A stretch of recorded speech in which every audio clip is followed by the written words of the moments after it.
नमस्कार। आशा करता हूं आप सब अच्छे होंगे और आपकी स्टडी भी अच्छी चल रही होगी। जैसे कि आपको पता है, पंजाब जेईएन जो कि पीएसपीसीएल द्वारा जेईएन की वैकेंसी निकाल दी गई है 2024 का रिक्रूटमेंट 544 पोस्टों के लिए, जिसके अंदर क्या हो रहा है कि बहुत सारे कैंडिडेट इसके लिए निराश हुए हैं, बहुत सारे कैंडिडेट खुश हुए हैं। अब हम बात वो करेंगे क्या बीटेक इसमें अलाउ है या नहीं है। मेन मुद्दा हमारा यही है कि बीटेक को अलाउ किया है या नहीं किया है, किस बेस पे इन्होंने बीटेक को बाहर किया है, आगे का क्या प्रोसेस रहेगा, क्या बीटेक अलाउ हो सकती है, क्या ओनली डिप्लोमा रहेगा या बीटेक और डिप्लोमा दोनों रहेगा। तो बहुत सारे कैंडिडेट का कंफ्यूजन था कि ऐसा क्यों हुआ है और क्या बेस पे क्वालिफिकेशन रखी गई है। डिप्लोमा वाले भी कंफ्यूज है, बीटेक वाले भी कंफ्यूज हो रहे हैं और बीटेक वाले ज़्यादा कंफ्यूज हो रहे हैं। तो उसी को मैं आज पूरा क्लियर कर दूंगा कि कौन इसके अंदर अलाउ है, क्या पूरा एलिजिबिलिटी क्राइटेरिया रहेगा, क्वालिफिकेशन क्या रखी गई है इसके अंदर, कि कौन कौन इसके अंदर फॉर्म फिल कर सकता है। तो सबसे पहले बात करते हैं, इन्होंने जो पोस्टें निकाली है वो कितनी निकाली है, 544 पोस्टें निकाली है। पोस्टें की बात करें तो कितनी है, 544 पोस्टें। इसके अंदर जूनियर इंजीनियर इलेक्ट्रिकल है, सब स्टेशन की कुछ पोस्टें हैं और थोड़ी सी सिविल की पोस्टें हैं। मान लो कि सारी लगभग 550 पोस्टें हैं, ये सबके काम की है। अब मेन मुद्दा है इसके अंदर क्वालिफिकेशन का। क्वालिफिकेशन की बात करूं तो इन्होंने इस बार क्या किया है कि डिप्लोमा या प्लस बीटेक मान, ठीक है। अब इनका ये कहना ये है कि डिप्लोमा क्या है, एसेंशियल क्वालिफिकेशन है, मैंडेटरी है, कि जिनके पास डिप्लोमा है, जिस कैंडिडेट ने डिप्लोमा कर रखा है या पॉलिटेक्निकल कर रखी है 3 या 4 साल की, जो किसी स्टेट, वो स्टेट पे डिपेंड करता है, कहीं 3 साल की कहीं 4 साल की है, तो वो डिप्लोमा कर रखा है। सिविल और इलेक्ट्रिकल वालों की पोस्टें, इलेक्ट्रॉनिक्स वालों की, अगर वो कर रखा है डिप्लोमा, तो उसके बाद अगर आपने कुछ भी किया हो, कोई भी डिग्री की हो, उनको कोई मतलब नहीं है, हमें डिप्लोमा चाहिए, तो इसके अंदर आप फॉर्म फिल कर सकते हो। जिस कैंडिडेट ने डिप्लोमा भी कर रखा है और डिप्लोमा के बाद क्या कर रखी है, बीटेक कर रखी है, तो वो कैंडिडेट भी इसके अंदर फॉर्म फिल कर सकता है। तो ये थी अब तक के नोटिफिकेशन की बात, कि नोटिफिकेशन क्या कहना चाह रहा है, कि बहुत सारे कैंडिडेट कंफ्यूज हो रहे थे कि बीटेक अलाउ है या नहीं है, डिप्लोमा अलाउ है नहीं है, दोनों होना चाहिए क्या, एक होगा तो क्या होगा। किसी के पास ओनली डिप्लोमा है वो अलाउ है, किसी के पास डिप्लोमा के बाद बीटेक है वो भी अलाउ है। जिसके पास ओनली क्या है, बीटेक, ओनली बीटेक है, वो कैंडिडेट इसके अंदर अलाउ नहीं है, ओनली बीटेक अलाउ नहीं है। इस बार ये हुआ है, पहले ऐसे नहीं था, पहले बीटेक अलाउ होती थी। अब क्यों हुआ है कि डिप्लोमा वाले कैंडिडेट लोगों ने मांग रखी थी कि हमारी नौकरी कहाँ आएगी, आईटीआई वालों को लाइनमैन आ रहा है और जो एसडीओ की पोस्टें आ रही है वो बीटेक वालों के लिए आ रही है, तो हम कहाँ जाएं। तो जो कोर्ट का फैसला आया और जो डिपार्टमेंट का फैसला था, उन्होंने पूरा क्वालिफिकेशन जेईएन की किसको दे दी, डिप्लोमा बेस पे कर दी, कि डिप्लोमा एसेंशियल है।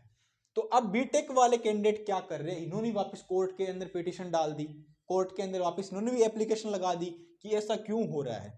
आप वो बोल रहे हैं आप डिप्लोमा को अलाउ करो, हमें कोई परेशानी नहीं है, पर आप ऐसे मेडेंट्री मत करो ना, एसेंशियल क्वालिफिकेशन मत रखो ना कि डिप्लोमा ही होना चाहिए, कि डिप्लोमा अलाउ कर दो। किसी कैंडिडेट के पास डिप्लोमा है तो भी फॉर्म भर सकता है, किसी कैंडिडेट के पास बीटेक है तो भी भर सकता है, किसी कैंडिडेट के पास दोनों है तो भी भर दे। आप ऐसा रख दो, हमें डिप्लोमा से कोई प्रॉब्लम नहीं है, आप बीटेक को अलाउ कर दो, ओनली बीटेक भी अलाउ होनी चाहिए, एसेंशियल क्वालिफिकेशन डिप्लोमा नहीं होना चाहिए। तो उन कैंडिडेट की मांग है, उन्होंने भी कोर्ट के अंदर पिटीशन डाल दी है और वो कैंडिडेट भी मांग कर रहे हैं। अब देखते हैं कोर्ट का क्या फैसला आता है, ये चेंज होता है या नहीं होता है। अभी तो फॉर्म स्टार्ट हुए हैं 9 तारीख से, अभी इस 9 मतलब 28 फरवरी है हमारी, 1 मार्च तक फॉर्म चलने वाले हैं, अभी तो 20 दिन है। तो देखते हैं कोर्ट इस पर क्या फैसला देता है अपना, क्या चेंज होता है या यही रहेगा। और अगर चेंज होता है तो बीटेक के कैंडिडेट कम से कम ना करते हैं, अगर कम से कम मैं मानूं तो 7,000 के अप्रोक्स कैंडिडेट है जिन्होंने बीटेक कर रखी है, वो कैंडिडेट डायरेक्ट बाहर हो गए, तो वो भी इसके अंदर इंटर हो जाएंगे अगर उन्होंने बीटेक अलाउ कर दिया तो। मतलब करीब करीब 7,000 कैंडिडेट बाहर हो गए डायरेक्ट जॉब से। मोटा मोटी आइडिया लो तो मिनिमम 5,000, मैक्सिमम 10,000, मिनिमम कैंडिडेट 5,000 होंगे, मैक्सिमम 10,000 होंगे, इनके बीच इनकी संख्या रहेगी बीटेक वालों की। अगर अलाउ करते हैं तो डायरेक्ट ये फॉर्म में फिल होने के चांस है, इतने कैंडिडेट और बढ़ जाएंगे। अब ओनली डिप्लोमा है तो इसमें बहुत सारे कैंडिडेट, बहुत कम कैंडिडेट होंगे, बहुत कम, और इसकी मेरिट भी फिर कम जाएंगे, क्योंकि डिप्लोमा वाले कैंडिडेट क्या करते हैं कि जिन्होंने डिप्लोमा करके बीटेक किया वो पढ़ाई के टच में है, उसके तो फायदा है। बहुत सारे कैंडिडेट क्या करते हैं, डिप्लोमा करके छोड़ देते हैं, कोई अपनी जॉब पकड़ लेते हैं प्राइवेट, या कोई बीए कर लेता है, कोई कुछ और कर लेता है, तो वो कैंडिडेट्स के अंदर टच में नहीं है। तो ओनली एक तरह से मेरिट क्या रहेगी, कैटेगरी की जो कैटेगरी होगी, कोई जनरल, ओबीसी, एससी, एसटी, उसका क्वालिफाई मार्क्स है वही रहेगी, क्योंकि वैसे ही पंजाब में मेरिट कम रहती है, आपको पता है। और इनकी एक क्वालिफिकेशन आपके पास और होनी चाहिए, वो भी मैं बता दूं, जो भी एसेंशियल में है, वो आपके पास पंजाबी का सर्टिफिकेट होना चाहिए। मतलब सर्टिफिकेट का मतलब मेरा ये है कि आपको पंजाबी पढ़ना, लिखना और बोलना पंजाबी आना चाहिए। वो आप कैसे प्रूफ दोगे उनको कि हमें ये पंजाबी आती है? तो वो आपकी जो 10th की मार्कशीट है ना, उसके अंदर आपके पास पंजाबी का सब्जेक्ट होना चाहिए, जो कि बोर्ड द्वारा लिखा होगा कि आपने 10th पंजाबी में की है, या फिर 12th की मार्कशीट हो, या कोई भी आपने ऐसा एग्जाम दे रखा हो जो उसकी मार्कशीट बोर्ड से आई हो। जैसे आपका कोई भी स्टेट है, जैसे यूपी है, राजस्थान है, बिहार है, पंजाब है, तो आपके जो एजुकेशन बोर्ड है उसने आपके पास एक प्रमाण पत्र या सर्टिफिकेट या मार्कशीट जारी की कर रखी होगी, जिसके अंदर आपका पंजाबी सब्जेक्ट, मतलब आपने इस पेपर को दिया है, इसको पास किया, आप कितने नंबर आए हैं, तो उससे ही वो प्रूफ लगेगा कि आपको पंजाबी पढ़ना, लिखना, बोलना आता है। ये पंजाब के लिए ये उससे भी मतलब एसेंशियल या मैंडेटरी क्वालिफिकेशन है।